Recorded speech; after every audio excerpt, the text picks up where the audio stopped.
যে সংগ্রামটা আসলে দর্শকরা করছে, যে ভালোবাসাটা দিচ্ছে। ও ভাই মাথা নষ্ট, কি চমক ছিল এটা! ঢালিউডে আবার আগুন। মোশাররফ বা রাজ নয়, এইবার শীর্ষ সন্ত্রাসী কালা জাহাঙ্গীরের চরিত্রে আসছেন শাকিব খান। সবকিছুই আলোচনা করব এই ভিডিওতে, শুধু ভিডিওটি সম্পূর্ণ দেখুন। 90-এর দশকের ঢাকার আন্ডারওয়ার্ল্ড কালা জাহাঙ্গীরের থ্রিলিং গল্প নিয়ে আসছে cinema once upon a time in Dhaka.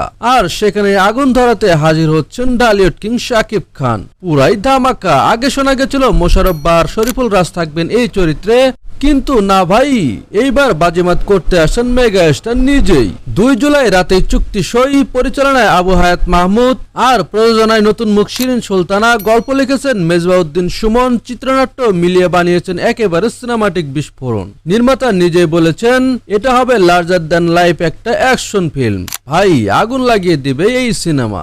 2026 সালের ঈদ উল ফিতরে মুক্তি পাবে এই সিনেমা। আর এখন এই শাকিব ভক্তদের মধ্যে উত্তেজনা। ভাইরে ভাই, পুরাই মাথা নষ্ট।